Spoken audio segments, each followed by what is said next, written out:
Anyway.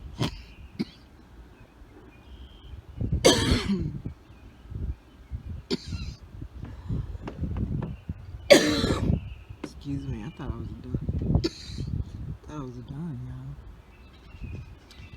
Anyway, I want to do a run through. It's what it is. I don't really feel the need to introduce you when they haven't really been doing anything. And in fact, this was my oregano, and I was flexing about how I 3-fingered it. Well, that's what it looks like today. It's been really hot and dry. The lamb's quarter that I pulled up for a second time, it keeps coming back. Oh, that reminds me. I'm glad I came back out here and did this video because I need to replace the soil where I dug up the amaranth. These are my, this thing just be, doing what it want to do. Oh, looky, we got some chemtrails coming just beyond the umbrella there.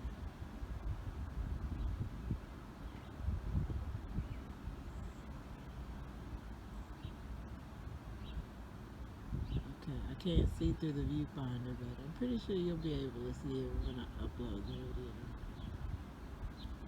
Yeah, nobody's safe. Oh, Mr.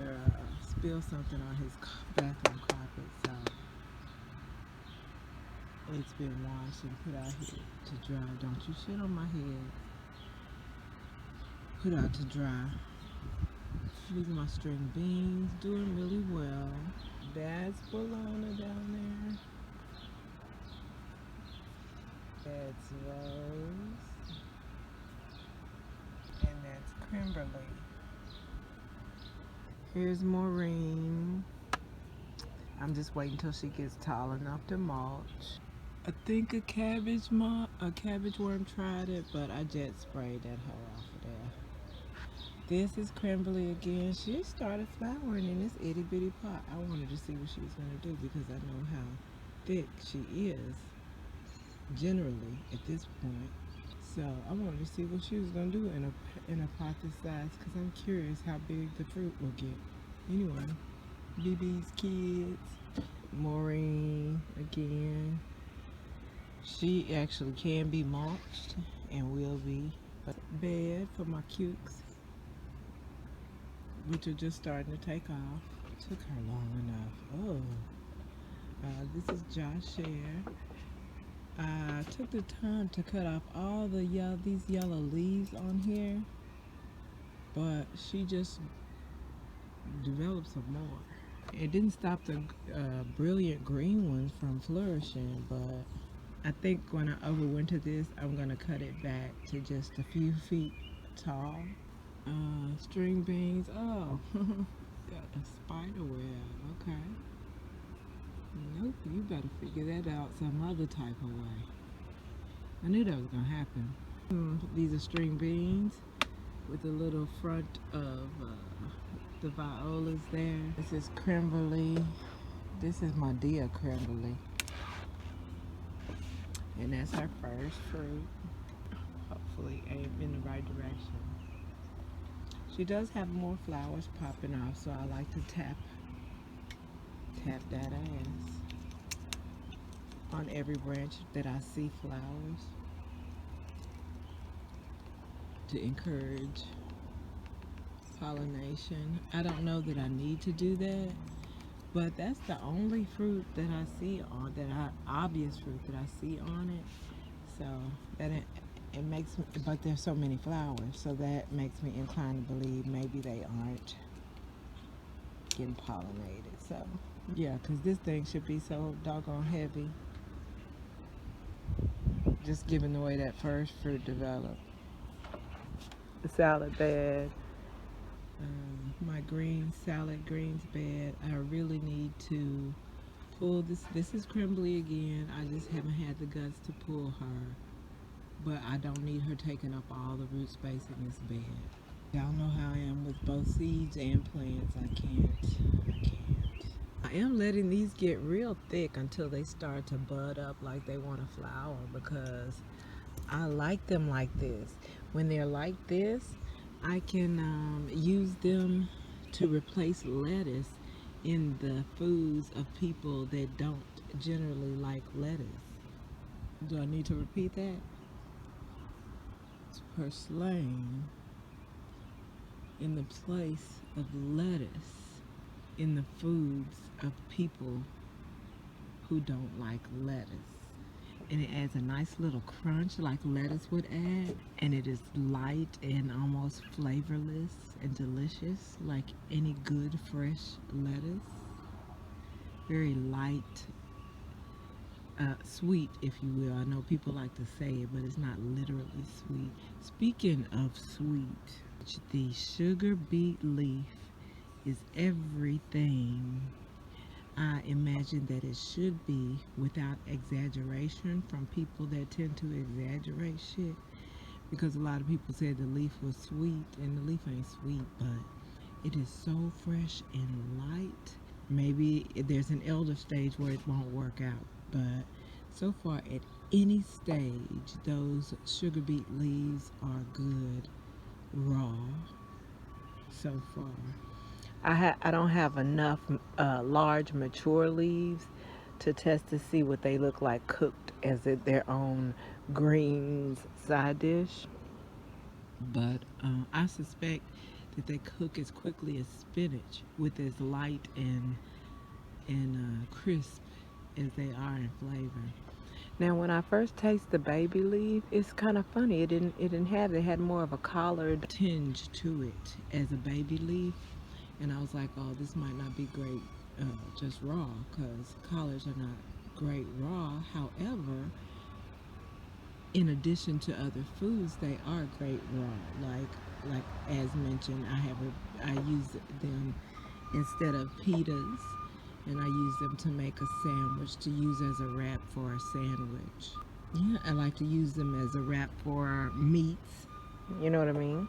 Shout out to my carnivores out here in these streets. While y'all got all these vegans telling you, oh, they're contaminating all the meats, as if they're not also contaminating all the vegetables. Okay, wait, I'm gonna chill. This wasn't a sesh. What did I come out for? Yeah, so this is a garden bed. I am still very impressed with this variation of spinach. This is the time of year I need to keep my collards jet sprayed every day if I can, but definitely every other day. This is Amara. I just have her growing by her lonesome in here, because I had 2 purple orchids, but they never came up. So I don't know if they didn't come up because of some conditions that I didn't provide them with, but that's what happened. Oh, speaking of sugar beet greens, here is a sugar beet. It looks like there's only one green on there, because I've been eating the hell out of them and this spinach. Same with this. Looks like there's only one there, because I've been eating the hell out of them. And they're cut and come again, so the more I eat, the more come back. This bed will look nice and voluptuous in a couple of weeks. But go ahead and laugh at me about this damn thing, because I really need to pull it. I'm gonna do it. Okay, this is Sunny. I'm ready for her first bunch to start blushing for me. No, they don't need no more food. I just really fed everything. They do be thirsty though, because they be looking like they just gonna fall out and die. They be getting so crusty and the leaves start curling up. Oh, they dramatic with it. All tomatoes do it. Ooh, they drama queens. Tomatoes. All of them. No exceptions. Look at Crimson. Now, look how she look now. Ain't nothing wrong. She doing just fine. She doing just fine.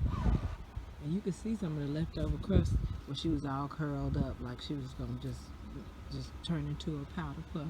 Oh, I'm gonna turn into a powder puff. I'm not thirsty.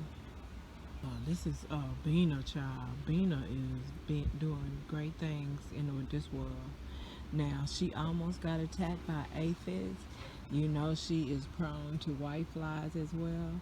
But all I have to do is the same thing I do with my brassicas and keep her jet sprayed at least every other day.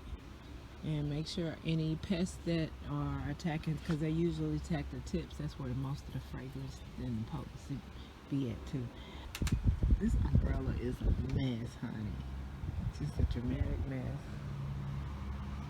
I guess it all fits. Everything is a DramaQueen this time of year. Springtime. Everybody wants a spotlight. Oh shit, bitch, you know what? Doggone doves. Doggone doves.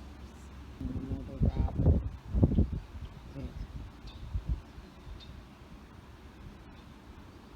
They know what they doing. Anyway, she tried it. The cabbage worms that were attacking this are dead and gone. Bye. So hopefully these new leaves coming up are gonna be okay. Creme brulee. My other rose, she is very happy. And then there is Willona. Oh, this is the brick bed. Shouldn't have no bird shit on it because I cleaned it off once already. Ready for another chard harvest. Flowers need to be dead-headed. I'll be so impressed at how huge of flowers that one stalk gives me. So impressed. Green beans, which I'm disgusted to say are not flowering. Like, they're not even big enough to flower. A chard could use another harvest as well. All of them. All of them. Oh, and this sugar beet. I'm always glad to see these ready for another harvest. They seem pest resistant to me. Look at that. I don't know if I've ever seen a sugar beet leaf affected by any pest damage. I haven't so far. I brought Amara over here. I should have probably harvested those leaves. I'm gonna harvest those outer leaves, but hopefully I get her to stand up eventually once she catches. I should have buried her deeper, like as I did this one, but you know, I think she'll be okay. I think she'll be okay once she catches. So we'll see how that works. Yeah, I should have harvested those outer leaves, but we'll see if they pop back. They usually don't. It usually just starts growing from the center leaves, but we'll see. This table here on the side that stays shaded. I brought my bowl out for the harvest that it looks like I'm not gonna have. Here's my peppermint. I did find a straggler that came back from last season, so I put it in the middle. I didn't give it new soil because peppermint doesn't need it. It doesn't need anything. Very self-sufficient, which is why people always recommend growing them in pots rather than in the ground in your yard. But this is the lamb's quarters. I actually tasted. I got up the guts and I tasted. I felt confident in knowing what it was, and I tasted it, and it really is good. Someone described it, I heard years ago, as having a nutty flavor, and it does. A very clean, a fresh, clean nutty flavor, and none of the bitterness that some greens tend to have. So I'm here for it. I'm here for that. I was thinking about lollipopping this one on the early side. It's already got a couple of flowers, you see there. So I have tapped them. Hope it worked, or I hope they at least got pollinated. Because I'm curious about what a tomato that big will do in a pot this small. Yeah, I guess I won't be harvesting what I thought I was going to harvest. But I still can harvest some spinach and sugar beet leaves.